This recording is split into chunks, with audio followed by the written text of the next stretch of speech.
Ya, solamente quería terminar con dos cositas. La una es sobre las cualidades de la oración y el proceso espiritual del orante, ¿no? La primera está dividida en 4 y la segunda está dividida en 3 etapas o momentos, ¿no? En cuanto a las cualidades de la oración, bueno, de alguna manera se ha mencionado en la primera charla o primer compartir, ¿no? Estamos hablando ahora, hermana, acerca de las cualidades de la oración. Entonces son 4, pienso que no me quedaré mucho en ellas, más bien en la segunda parte un poco más. Son sencillas, ¿no? Primero, como ya habíamos dicho, la oración tiene que ser atenta, ¿no? Segundo, tiene que ser humilde. Tercera, tiene que ser de confianza, no confianzuda, como habíamos dicho también. Y tiene que ser en perseverancia, ¿no? Es decir, perseverante. Atención, es decir, que hay que esforzarse por no distraerse, ¿no? En la capilla. Hay que esforzarse a pesar de todo. Hay momentos. Algunos de ustedes tienen miedo a algunos bichitos, algunas cosas así, y eso les distrae, ¿no? Ese rato ya se fue. ¿Qué habrá dicho el padre? No sé, la mosca tiene más prioridad, ¿no? O el bichito, ¿no? Entonces, eso también como aprender como a ser indiferentes a esas cosas, ¿no? Que pase y ay, que vaya, y no pasa nada, ¿no? O inclusive a veces el calor, el frío, ¿no? Si uno puede moverse de silla está bien, ¿no? Para que no le perturbe, pero si es que no hay cómo, hacer el esfuerzo para estar atentos, ¿no? Atentos a la oración. Como se suele decir a los niños o a los jóvenes, cuando estás hablando con alguien, estás con ellos, ¿no? Y en un momento, mientras están hablando, tú te pones a hacer otra cosa, ¿no? Es una falta tremenda de respeto, ¿no? Entonces, hay que pensar lo mismo para con Dios. Inclusive cuando ya no sabemos qué decir. Inclusive cuando ya estoy hasta aburrido, ¿no? Por respeto, ¿no? Tengo que estar atento, ¿no? Tengo que estar ahí. Estoy delante de Dios, ¿no? Luego la humildad, que también hemos mencionado, ¿no? Este hecho de sentirme necesitado de Él, ¿no? De ver mi bajeza y luego ver su grandeza también, ¿no? Para reconocer quién soy. Luego es una oración en confianza, sabiendo que Él es el Padre, que está siempre esperándonos, con los brazos abiertos, indicándonos el camino. Él va inclusive a tomar nuestras debilidades y hasta nuestros pecados para sacar cosas grandes de ello, ¿no? Porque donde abundó el pecado, sobreabundó la gracia. Y por último, una oración perseverante.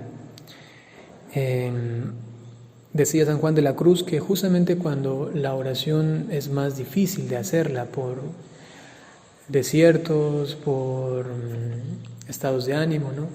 En esos momentos es cuando más fuertemente la gracia de Dios se derrama sobre nosotros, ¿no? Porque las otras oraciones fueron hechas con el ánimo, con el deseo, con el sentimiento humano, y allí no hay mérito, ¿no?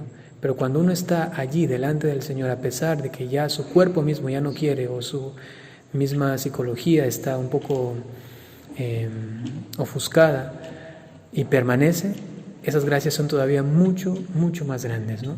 Y a veces decía San Juan de la Cruz que por falta de perseverancia, cuando el Señor estaba a punto de dar ya una gracia muy grande, la persona ya se fue, ¿no? El Señor estaba como a punto de dar un regalo, ¿no? Algo que le podía mantener firme por un buen tiempo, ¿no? Quizá para toda la vida. Y es a causa de la debilidad, de la inconstancia, ¿no?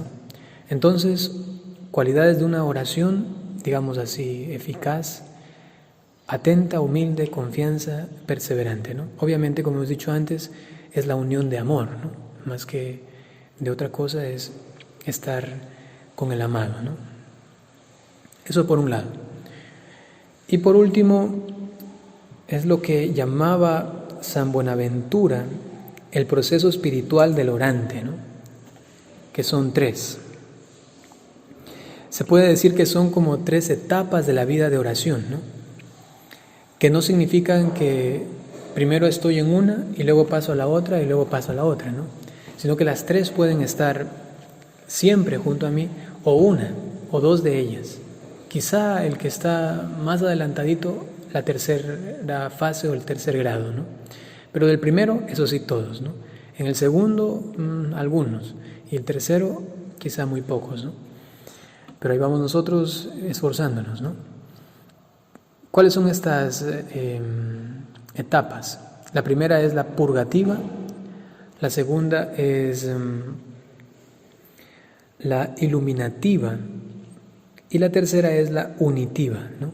Purgativa, iluminativa y la unitiva, ¿no?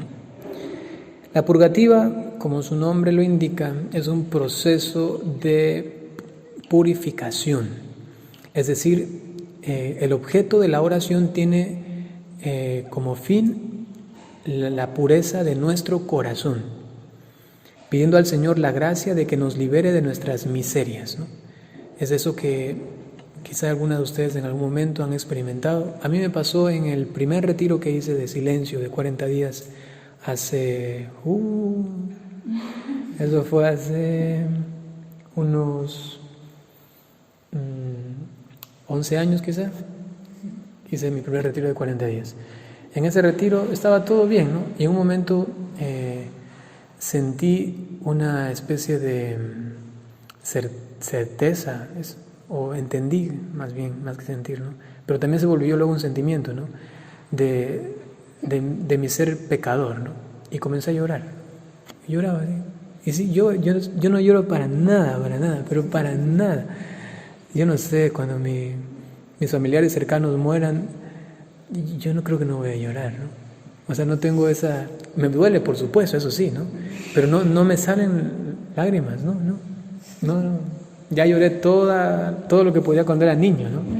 Cuando me pegaba mi hermano, ahí lloré todo, ¿no? Con todo lo que me hacía. Pero de allí, luego ya en la vida con Dios, he tenido momentos difíciles y todo, pero es difícil que llore. Pero a veces lloro por cosas chiquititas, ¿no? Un día estaba viendo San Juan Bosco, la película, y estaba llorando, ¿no? Estaba viendo esa película, esa serie de Chosen, ¿no? Eso que les digo a ustedes, que son pequeños capítulos, y como 3 veces he llorado. Y así he estado así. Y cuando me doy cuenta estoy llorando, ¿no? Eso yo ni me lo pienso, ¿no? Cuando estoy, ¿qué? Y luego viene algo, ¿no? Entonces en ese retiro, ¿no? Sucedió que sentía eso, ¿no? O sea, sentía una purificación. Y todo el retiro para mí fue la definición, un purgatorio, ¿no? El Padre siempre me decía, ¿verdad que aquí es el cielo? Y yo le decía, no, eso es el purgatorio, Padre. Porque para él era el cielo, ¿no? Pero yo le decía, no, para mí ese es el purgatorio, ¿no? Y ahí entendía, digamos, lo que después descubriría con San Buenaventura, ¿no? Que ese es el primer proceso de purificación, ¿no?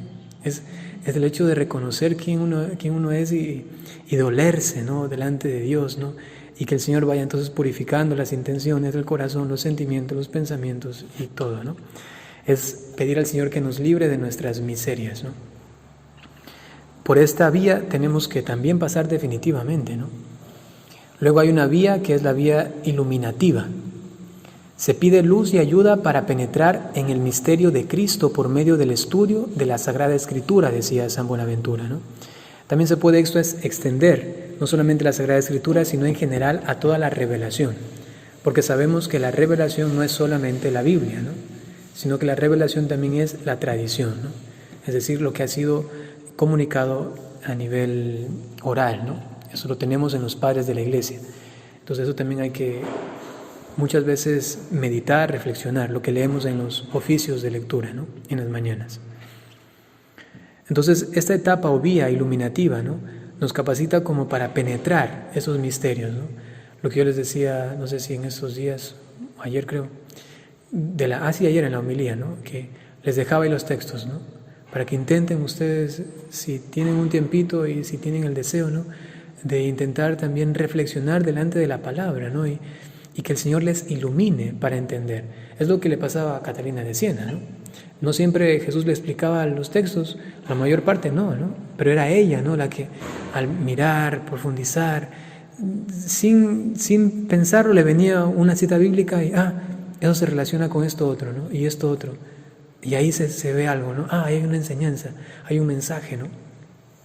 Y así a todos los santos, ¿no? Que les llamamos también personas que han sido muy iluminadas, ¿no? Por Dios, por el Espíritu, ¿no? Esas frases que a nosotros nos desequilibran, ¿no? ¡Wow! ¿Cómo dijo eso? ¿Qué fue lo que dijo? Impresionante, ¿no? Y lo que yo no he podido decir en 10 años, en 5 palabras ya lo resumió, ¿no? ¿Y es por qué? Porque están tan llenos de Dios, ¿no? Que Dios da esa luz para poder penetrar en estos misterios. Todos los artículos de la fe, por ejemplo, ¿no? Creo en Dios Padre Todopoderoso. Y cada una de estas, ¿no? ¿Qué significa? ¿Y qué me dice a mí? Y luego también, ¿no? Y esto que estoy entendiendo también como que me da un deseo de comunicárselo a los demás, ¿no? Esa es también digamos, la misión del predicador, ¿no? De con Dios, ¿no?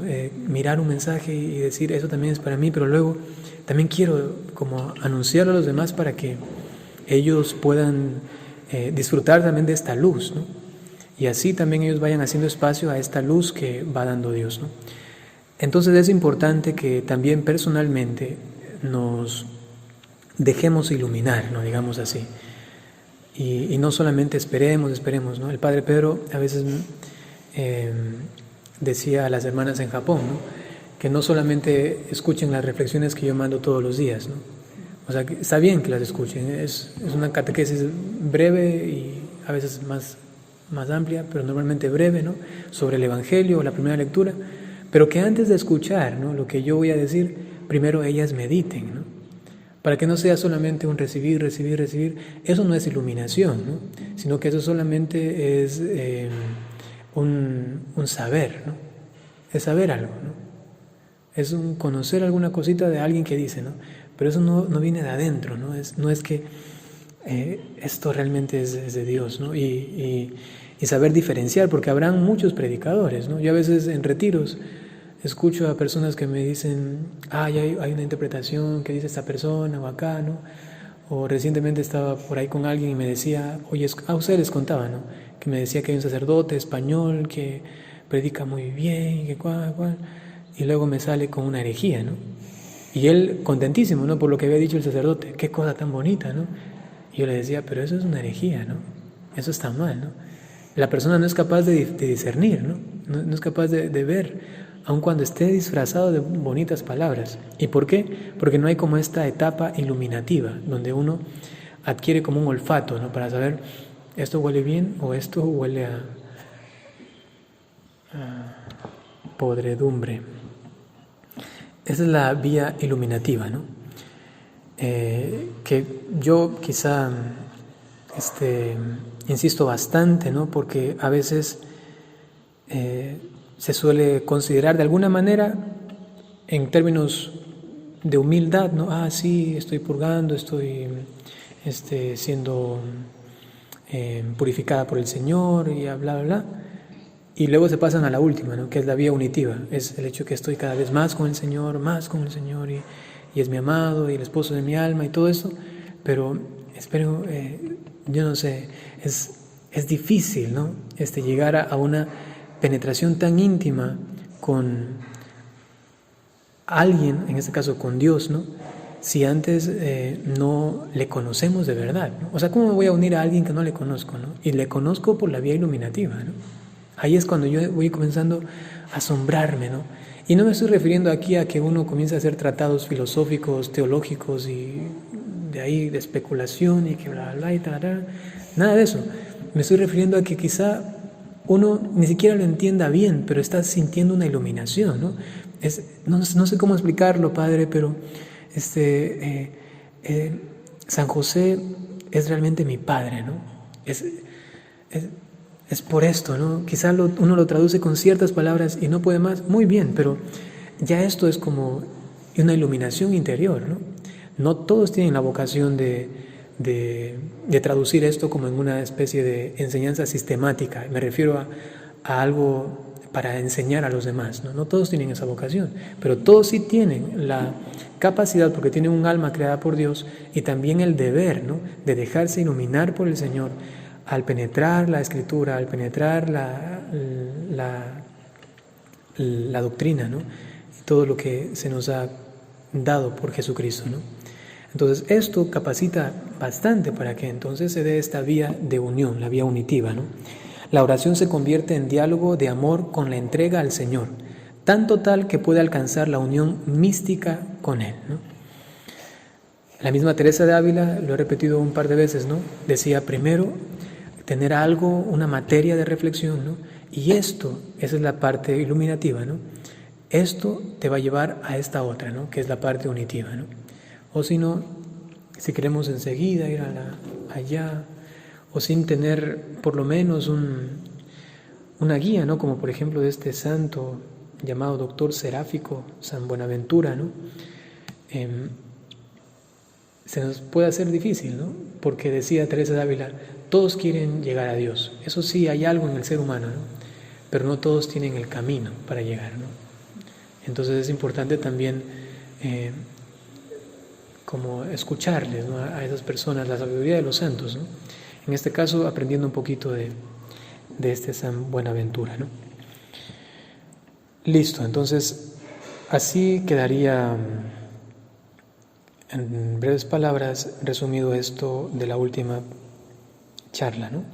Cualidades de oración: tenemos la atención, la humildad, la confianza y la perseverancia. Y el proceso espiritual del orante podemos dividirlo en 3 momentos o 3 vías a la vez, ¿no?, que es la vía purgativa, la vía iluminativa y la vía unitiva. Bien. Eso es todo, amigos.